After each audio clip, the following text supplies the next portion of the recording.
Alright, today we're going to work with characters. Characterization will be another lesson.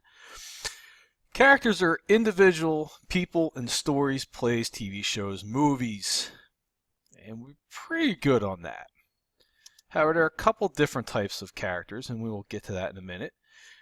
If you look at this, we have some Chicago Fire. For those people who love that show.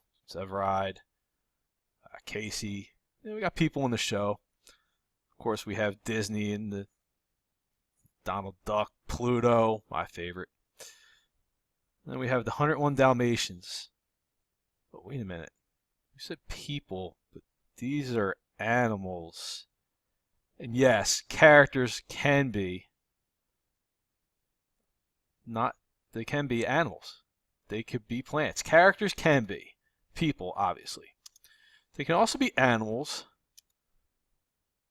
or inanimate objects. Yes, things can be characters. Inanimate objects, what do we mean?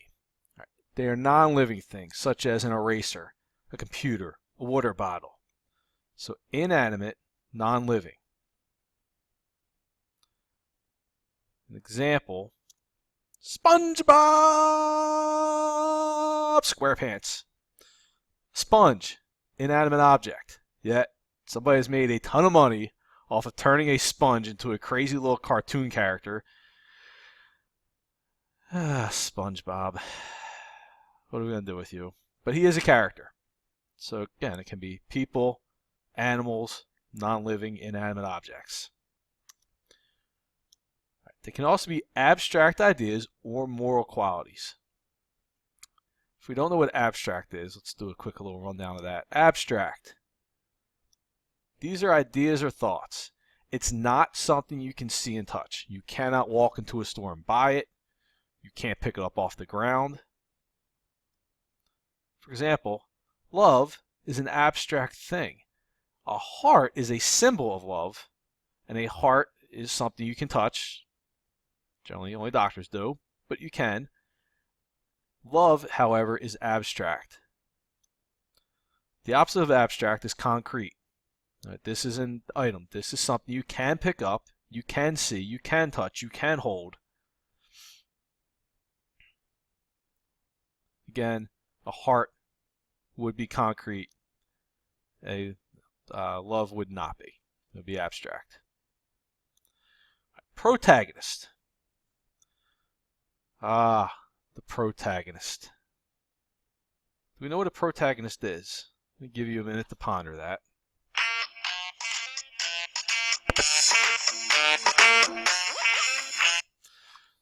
All right, protagonist. Dynamic character. Dynamic means you can change. All right, it changes. We grow throughout the story. Main character in a story, and this is important. Protagonist is the main character. Has the ability to change or grow, evolve throughout the story. Always has a goal. There is motivation there.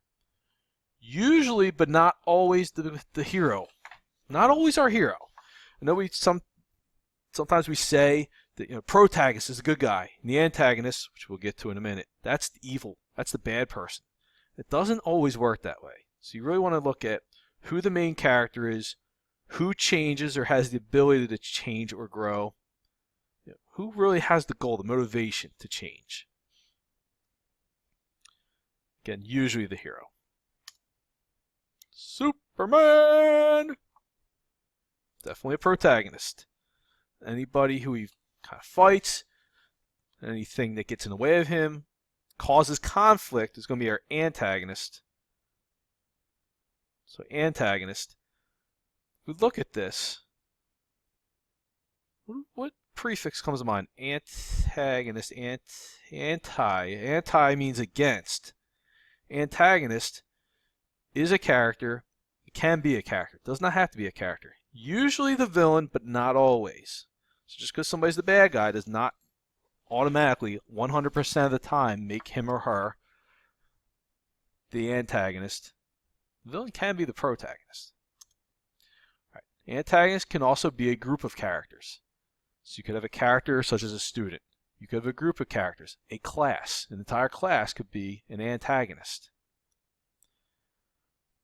It can also be a force, social issue, racism, poverty, Mother Nature, thunderstorms. These can all be antagonists as well. So an antagonist doesn't always have to be a character or a group of characters, animals, people, inanimate objects. It can be a force. It can be an abstract item or an abstract thought. The antagonist leads to conflict in the story. These are the struggles. Gets in the way of the protagonist.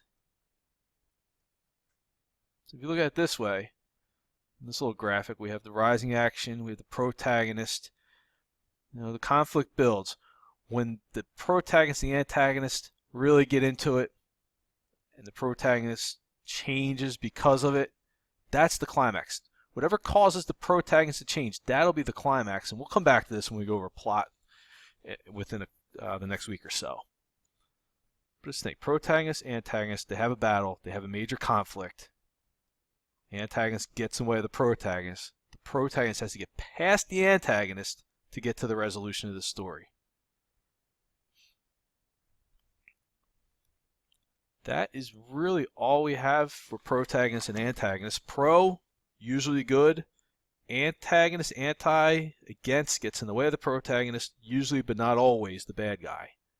If you remember these, you should be in pretty good shape when it comes to analyzing stories to go through characters.